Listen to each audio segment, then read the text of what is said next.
Et nous revenons pour la dernière partie de cette émission. Nous parlons toujours du Niger.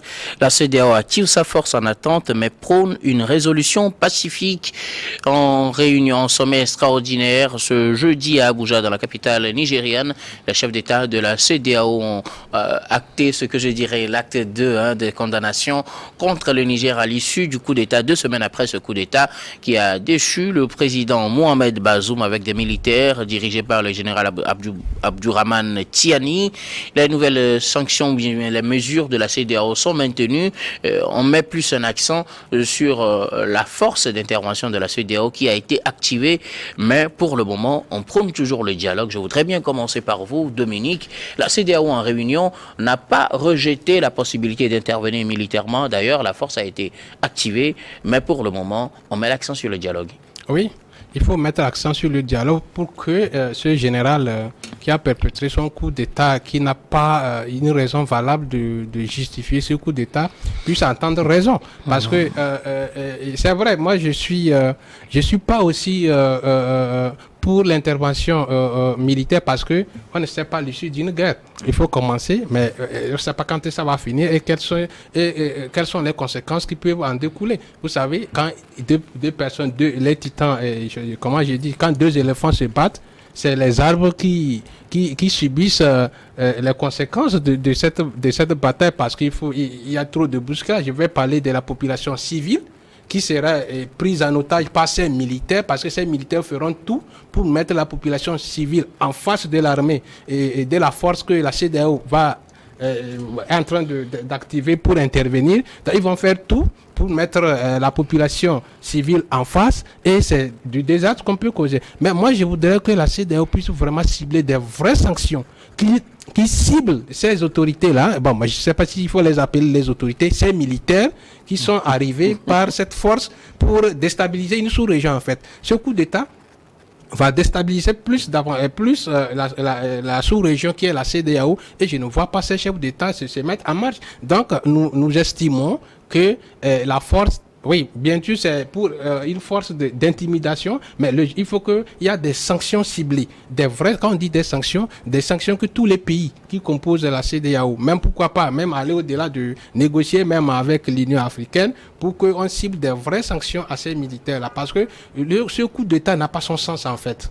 C'est un coup d'État sans non-sens, si on peut le dire. Il n'y a pas de justification, il n'y a pas de truc comme les autres ont trouvé à dire que non, il y a eu une population qui s'est révoltée contre le pouvoir en place, ou bien il y a eu le phénomène d'insécurité qui est en train de monter au Niger, mais on essaie comme ça de commettre un coup d'État comme ça pour démettre un président de ses fonctions. Finalement, nous voulons construire notre continent dans l'anarchie. Et je pense que les chefs d'État de la CEDEAO, ils vont comprendre et ils prendront des décisions contre ces militaires. Louis Kamako, la CEDEAO, lors de son sommet ce jeudi, n'a pas exclu le dialogue, mais aussi n'a pas exclu l'intervention militaire. D'ailleurs, la force d'intervention de la CEDEAO a été activée. Oui, ça veut dire que l'option d'intervention militaire est toujours d'actualité. Vous savez, c'est-à-dire que l'ultimatum en soi, je pense que il a été donné, l'ultimatum est arrivé à terme, il n'y a pas d'intervention militaire, donc beaucoup de gens trouvaient que c'est un affront que la CEDEAO venait d'être, en fait, que la CEDEAO venait de recevoir un affront et donc il va falloir forcément laver cet affront. Et donc quand vous voyez ce qui est dit, c'est-à-dire que pour la première option d'intervention militaire, c'est une idée ou bien il y a un comité ad hoc qui a été formé et donc qui a été dirigé par le président nigérien Bola Tinubu, autour duquel greffaient des présidents béninois, sénégalais, ivoiriens. Maintenant, à la commission même, c'est-à-dire que quand vous voyez dans le contexte sécurité et paix de l'Union africaine, il y a ce qu'on appelle une brigade en attente. C'est-à-dire que dans la sous-région, il y a cette brigade en attente là qui est composée de 8000 en fait militaires. Donc, c'est cette brigade-là qui est activée, qui va rentrer prochainement en activité. Et maintenant, et comme on le dit, cette fois-ci, il n'y a pas de date qui est donnée, il n'y a pas de moratoire qui est donné parce que c'est tout un processus, c'est une procédure. Il y aura la mutualisation des efforts. On verra quel peut être l'apport conséquent de chaque pays pour que l'opération ait lieu finalement. Mais au même moment, c'est-à-dire que c'est un couteau suisse. Parce que c'est vrai, on l'a dit que c'est un moyen de pression pour l'idée d'intervention militaire, mais au même moment, la CEDEAO va vouloir continuer par discuter. Maintenant, la grosse interrogation ou bien le souci auquel fait face la CEDEAO aujourd'hui, maintenant, comment faire pour fléchir les militaires qui sont au pouvoir? Comment faire pour que la délégation de la CEDEAO soit reçue par le général Tiani et ses éléments? Parce que vous rappelez-vous que des émissaires de la CEDEAO ont été renvoyés à 2 reprises, je crois, et que jusque-là, il n'y a que le général au pouvoir au Tchad, Mohamed Déby, qui a été reçu par le général Tiani. Et puis la vice-diplomate américaine qui était venue également. Mais qui n'a pas vu le général Tiani. Effectivement, qui n'a pas vu le général Tiani. Voilà, mais qui a quand même discuté avec ses proches, des discussions qui se sont avérées très difficiles aussi. Mais aujourd'hui, le répondant principal, l'interlocuteur principal que tout le monde veut, c'est le général Tiani, parce que c'est lui qui tient justement les câbles.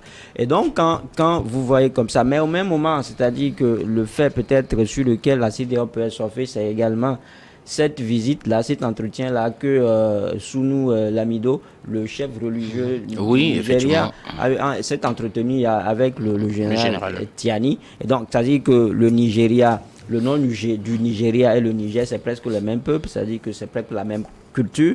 Donc là, peut-être, la CEDEAO pourrait jouer sur cette carte-là.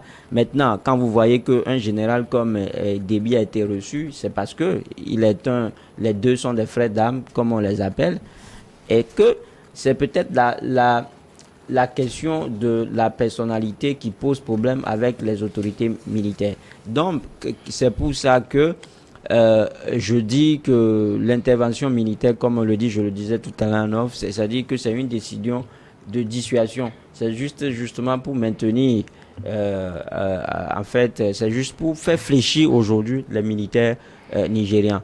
Mais, et comme je le dis, quand vous voyez tout ce qui se passe, une intervention militaire n'est pas envisageable parce que cette décision, elle est populaire. On a déjà eu à la démontrer ici par A plus B. Et donc, je trouve que la CEDEAO est en train peut-être de comprendre les choses de la même manière que nous, en justement voulant encore ouvrir la porte justement à un dialogue. Je donnais Sewonou à l'entame de cette nouvelle rencontre. Le président nigérien Bola Ahmed Tinubu a insisté sur le fait qu'il faut que le dialogue aboutisse parce que c'est la voie la plus privilégiée aujourd'hui dans cette situation au Niger. Mais à l'issue, le communiqué, lui, n'a pas exclu l'intervention militaire. D'ailleurs, la force d'intervention de la CEDEAO a été activée. Pour le moment, on met l'accent sur le dialogue, mais on n'exclut pas l'intervention militaire. Alors, Guillaume, si vous voyez hier, par exemple, la posture de Bola à ce sommet extraordinaire, vous voyez un autre Bola par rapport à celui qu'on avait vu au le premier sommet du dimanche. Voilà.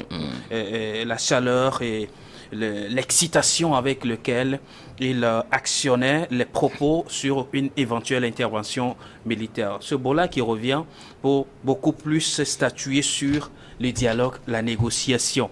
Mais de l'autre côté, le communiqué a sorti et donc clôturant ce sommet et revient beaucoup plus sur une intervention militaire, voire même activer la force en attente. C'est vrai. Et on peut mettre ensemble maintenant le dialogue et l'intervention militaire. C'est comme les carottes et le bâton. Un monsieur qui tient le bâton dit « je vais te frapper, alors donne ce qui est en main. Si tu ne donnes pas, je te frappe tout de suite. » Et donc, on fait peur à l'enfant. Et des fois, des enfants, ils laissent tomber. Il y en a aussi qui tiennent toujours et disent, je ne laisse pas tomber. Ce qui va se passer, que cela se passe. Malheureusement, si on a affaire à ce type d'enfant, j'imagine ce qui pourra se passer dans les jours à venir. Mais aujourd'hui, la position de la CEDEAO, oui, c'est une institution qui ne peut que agir de cette manière. Mais moi, je voudrais dire que la CEDEAO est aujourd'hui prisonnière de ses propos dès le début de cette crise. Et elle ne peut que faire ce qu'elle est en train de faire aujourd'hui. Maintenant, le côté dialogue, on le voit, négociation, on le voit beaucoup plus au niveau des États-Unis d'Amérique qui disent il faut aller beaucoup plus dans le sens du dialogue parce que la suite ne sera pas toujours évidente lorsqu'on va se statuer sur l'intervention de la force, comment dirais-je, c'est les Comog qu'on va activer pour... En tout cas, c'est une force d'intervention au Niger. On ne sait pas si ce sera effectivement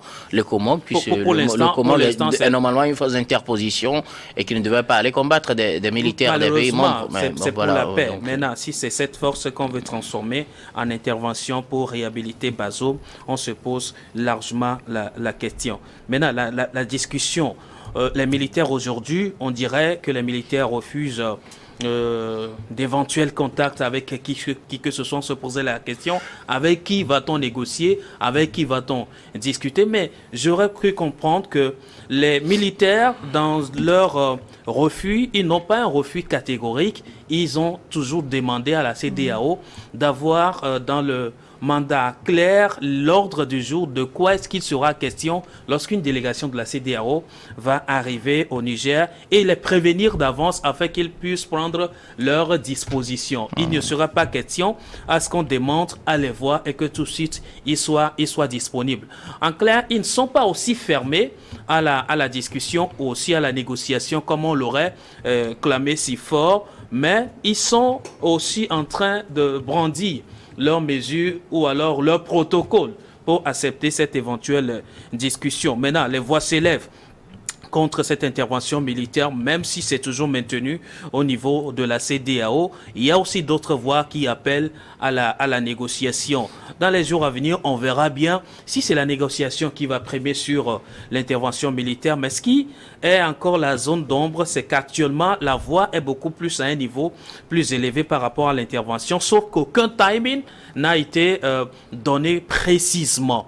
Et lorsque nous voyons la réunion des chefs d'État hier, ce n'est plus Bola et Tinubu qui revient sur cette intervention avec véhémence, mais plutôt la commission des chefs d'État, dont l'Ivoirien Ouattara, qui est allé jusqu'à même traiter les militaires de terroristes et qu'il faut traiter sans aménagement. Vous voyez que déjà les yeux sont devenus beaucoup plus rouges, malheureusement, que de par le passé. Maintenant, est-ce qu'il faut privilégier, et on est en train de privilégier la discussion, les dialogues, ou alors c'est les forces d'intervention qu'on est en train de privilégier quand Ouattara dit qu'on a déjà, la Côte d'Ivoire va envoyer plus de 800 hommes et le budget, lui il a commencé déjà par parler du budget hier, 3 mois de budget qui seront déjà disponibles à mettre à disposition des intervenants pour dégager les militaires. Alors jusque-là, je me demande quelle autre négociation on veut faire et qui sera le réel intermédiaire de ces négociations. C'est ce qu'on attend de voir. En tout cas, pour l'instant, c'est un flou un peu qui s'organise autour de la situation au Niger, tout comme la situation en soi la représente. Alors, la situation est un peu confuse parce que au même moment où on prône le dialogue, on ne laisse pas tomber la menace d'intervention militaire, surtout avec certains propos comme ceux du président ivoirien Alassane Ouattara.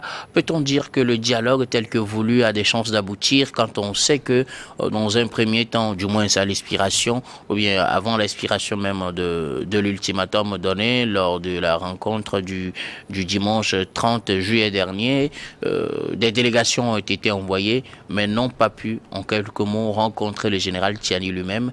Est-ce qu'il y a encore des chances aujourd'hui qu'on arrive à une table de discussion? Parce que quand on voit aussi dans l'autre camp, toutes les discussions devraient aboutir à l'instauration ou bien à la restauration de Mohamed Bazoum, réhabilitation de Mohamed Bazoum dans ses droits. Est-ce que de l'autre côté, ce sera possible d'accepter une telle position pour que le dialogue ait lieu, Louis? Non, mais là, je ne saurais répondre parce que je ne serai dans le secret des dieux. Mais à la lueur où vont les choses, et tel que je le disais tout à l'heure, je pense que le général Tiani et ses éléments n'ont pas déposé le président Bazoum pour le réhabiliter après. Parce qu'après, c'est-à-dire que quand vous commettez de tels actes, c'est-à-dire que vous-même, vous êtes en danger. Parce qu'ailleurs, on a dit que celui qui commet un coup d'État est un criminel. Ça veut dire que des années de prison vous attendent. Aujourd'hui, ce qui importe, c'est peut-être de rassurer ces militaires-là. Et on l'a dit que ce coup d'État, quoi qu'on le dise, il est déjà consommé. Et quand vous privilégiez peut-être une option militaire, c'est dangereux pour d'abord le Niger et pour toute l'Afrique. Parce que souvenez-vous que le CNSP actuellement considère justement cette intervention militaire comme étant une agression. Ouais. Et quand il parle d'agression, ça veut dire qu'ils ont déjà mis le moyen à leur disposition. Vous imaginez que c'est vrai que jusque-là, les contours juridiques de l'option militaire même ne sont pas encore définis, mais au même moment, mais en attendant que tout cela ne se fasse, le CNSP est en train de ratisser l'âge. Vous souvenez-vous que à peine même, c'est-à-dire que le coup d'État n'a même pas été consommé quand le président burkinabé Ibrahim Traoré, qui était à Washington, a demandé à la Russie de soutenir les nouvelles autorités nigériennes. Et donc, et de facto, le Niger, ou bien le Burkina Faso, le Mali et la Guinée ont déclaré leur soutien au Niger. Ça veut dire que du côté des militaires nigériens, ils sont en partie prêts. Et donc, eux, ils attendent peut-être que le premier coup de feu ou un coup de canon de la CEDEAO pour entrer dans la bataille. Et donc, c'est pour ça, je dis qu'eux aussi, ils savent que ce qui peut décamper la situation aujourd'hui pour dégeler le jet du silence, il faut justement qu'il y a une discussion. Il faut qu'ils se retrouvent autour d'une table de négociation. Maintenant, c'est à eux, ça revient à la CEDEAO de notifier clairement en tant qu'à la junte au pouvoir ses motivations, ce que veut la CEDEAO réellement. Parce qu'après tout, c'est eux qui sont l'autre, c'est eux justement qui vont recevoir l'émissaire de la CEDEAO. Et donc, il revient justement à Mr. Bola Tinubu et les autres présidents de dire clairement au général Tiani que nous voulons vous rencontrer, discuter de tels problèmes, de telles solutions, si vous voulez, quand et où. Et donc, je pense que quand ils commencent par là, d'abord, il y aura, c'est-à-dire que ce climat de confiance-là qui va être né entre eux, et le général Tiani sera rassuré, il saura que si les émissaires de la CEDEAO viennent, c'est pas forcément demander qu'on réhabilite Mohamed Bazoum ou bien qu'on les emprisonne. Parce que, je l'ai dit aussi tout à l'heure, les 13 là aussi, ou bien les 16 là aussi, pensent au sort qui leur sera réservé s'il arriverait que le président Mohamed Bazoum soit réhabilité. Alors, Dominique, est-ce possible aujourd'hui qu'une discussion franche et sincère puisse s'instaurer dans de très brefs délais entre la CEDEAO et les militaires au pouvoir au Niger? Parce que avoir le comportement des uns et des autres, après l'annonce de l'ultimatum de la CEDEAO, le climat ne se prêtait pas à une discussion. Est-ce qu'aujourd'hui, avec cette position de la CEDEAO de mettre un accent un peu plus sur la discussion, est-ce qu'on a des chances à ce que cela aboutisse? Oui, des chances. Moi, je ne sais pas, hein, parce que le militaire, après avoir formé son gouvernement, s'est déjà montré une défiance vis-à-vis à l'égard des chefs d'État de la CEDEAO. Aujourd'hui, parler des discussions, oui, mais qui doit attendre raison? C'est ce général-là qui doit attendre raison pour pouvoir discuter avec la CEDEAO. Est-ce qu'il doit accepter, comme la CEDEAO souhaite réhabiliter et restaurer le gouvernement de Bazoum, c'est-à-dire le président Bazoum et son gouvernement?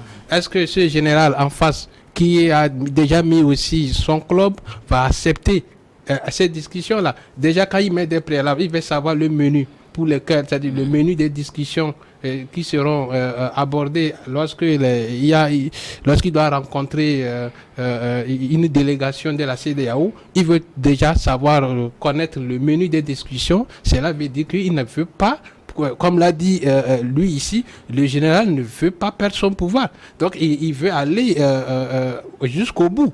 Et c'est ce qu'il est en train de mettre en place. Maintenant, oui, c'est tout à fait normal de vouloir aller jusqu'au bout quand on fait un coup d'État. Oui, mais tout à fait normal. Mais la CEDEAO ne va pas accepter, ne va pas permettre que cela continue. Ça devient une peste. Voilà justement ce qui nécessite maintenant l'instauration d'un dialogue. Oui, est-ce que ce dialogue a des chances d'aboutir? Mais parce que si tout le monde était du même coup d'accord, on n'aurait pas besoin de dialoguer. Oui, mais c'est là pour que ça puisse aboutir. Moi, je suis du côté des chefs de l'État qu'il faut véritablement véritablement que le général entende raison.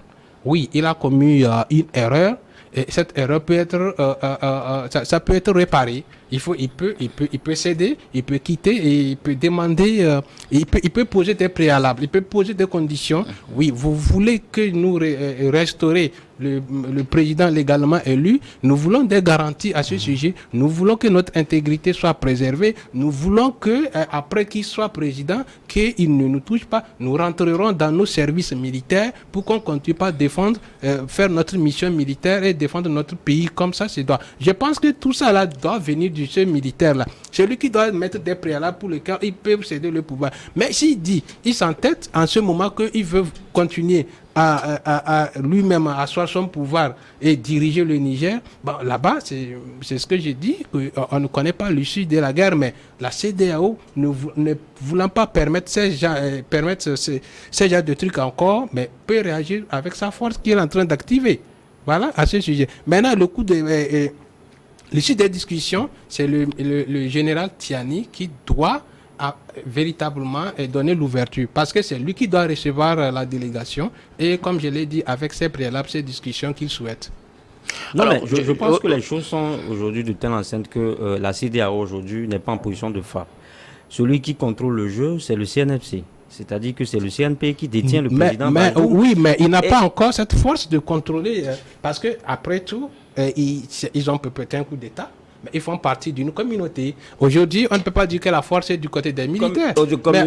Aujourd'hui. Non, merci. Vous aurez tout à l'heure la parole pour donner votre appréciation. Aujourd'hui, je risque d'ouvrir un autre débat. Décide de soutenir la solidarité de la CEDEAO. Quelle sera l'issue? Non, mais il n'est pas légal. On reviendra sur cet aspect, s'il vous plaît, Dominique et Louis. On reviendra sur cet aspect. Dieu donné, c'est nous a-t-on des chances aujourd'hui à ce que ce dialogue aboutisse entre la CEDEAO et les militaires au pouvoir au Niger au regard de tout ce qui s'est passé depuis l'annonce de l'ultimatum? Écoutez, il peut encore avoir une chance à ce que les dialogues ou alors la négociation aboutisse si les tenues, le contenu des discours change un tout petit peu. Le contenu des discours doivent changer parce que je le disais tantôt, si la CEDEAO maintient toujours le discours selon lequel il faut le retour à l'ordre constitutionnel après 3 semaines et le rétablissement du président Bazoum dans ses droits, je pense que la négociation a moins de chances véritablement pour aboutir et la CEDEAO n'aura que de choix que d'aller par la force qui est déjà en veilleuse. Donc, il faut le changement du contenu des discours. Je pense que c'est ce qui pourra donner une chance à l'aboutissement de ces négociations. Alors, on veut le dialogue, mais les discours ne concordent pas. Peut-être ce qui rend difficile ce dialogue. Malheureusement, les discours ne concordent pas parce que personne ne veut bouger un tout petit peu de sa position. Et c'est lui qui doit accepter. Et personne ne veut mêler de l'eau à son vin. C'est vrai, nous voyons les militaires qui sont dans une sorte de protection. Bon, ils sont en train de se protéger pour l'instant, d'accord? Maintenant, la CEDEAO n'a pas changé de discours jusque-là. Il faut la libération immédiate de Bazoum et le rétablir dans ses droits, le retour à l'ordre constitutionnel. Mais je me dis, il faut que les choses avancent, il faut qu'on évolue.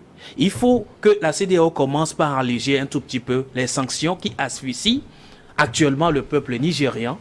Parce que ce ne sont pas les militaires qui sont asphyxiés.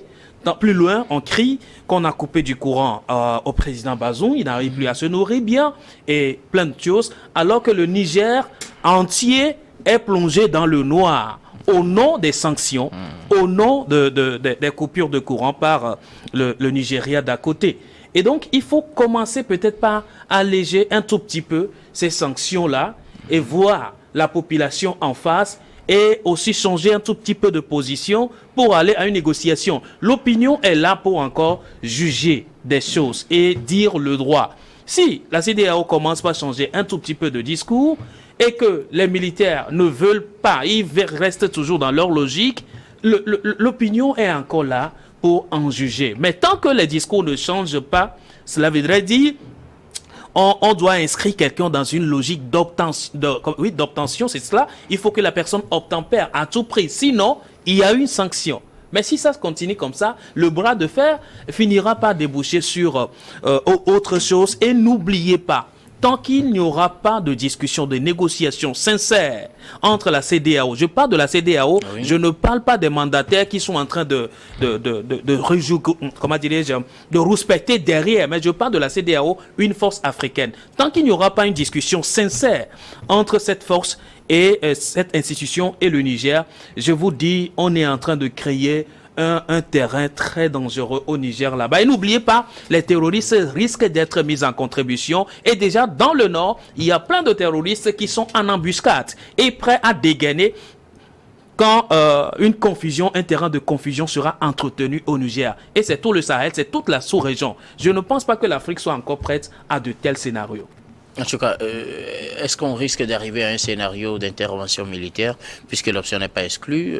En quelques mots, Louis? Non, mais je l'ai dit tout à l'heure que c'est une décision de dissuasion. C'est juste pour mettre la pression. Ça n'aura jamais lieu. Ça n'aura jamais lieu parce que quand vous voyez que même le président, l'ancien président Issifou Mouhamadou qui a saisi la CEDEAO, les anciens présidents de l'Assemblée nationale, les organisations de la société civile, même les opposants ont écrit à la CEDEAO lui notifiant clairement qu'une intervention militaire nigérienne aura des répercussions toute la sous-région. Je pense que l'option militaire n'est envisagée nulle part. Maintenant, ce qu'il faut... Et pourtant, la force a été activée, je le rappelle. La force est activée. Jusque-là, c'est activé, c'est protocolaire. Et donc, ça prendra du temps. Ça prendra du temps. D'autant plus qu'on donne encore la chance aux négociations. Maintenant, dans cette histoire-là, ce qu'il faut noter, c'est-à-dire que c'est l'attitude du président Bazoum dessus. C'est ce que moi, je ne comprends pas. En vrai Nigérien, parce que vous avez dit qu'il est Nigérien, en vrai Nigérien, le patriotisme aurait exigé qu'il démissionne depuis. Parce que à la lutte vont les choses. Le patriotisme aussi aurait exigé peut-être encore l'hiver. Est-ce que vous voyez, vous imaginez les conséquences d'une intervention militaire? Et parce que lui juste veut que l'ordre constitutionnel soit rétabli et que lui redevienne président.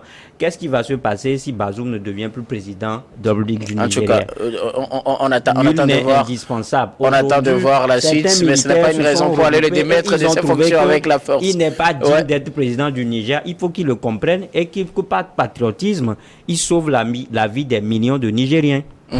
En tout cas, est-ce qu'on risque d'aller à une intervention militaire? Est-ce que ça risque d'arriver? Non, moi je voudrais dire quoi, c'est aux militaires qui a fait le coup d'État de comprendre, comme je l'ai dit dans l'intervention précédente, qu'ils puissent donner des préalables pour la sauvegarde de son intégrité. Oui. Dès qu'il va céder. Oui, d'accord. Voilà. Maintenant, l'intervention militaire, est-ce que c'est possible?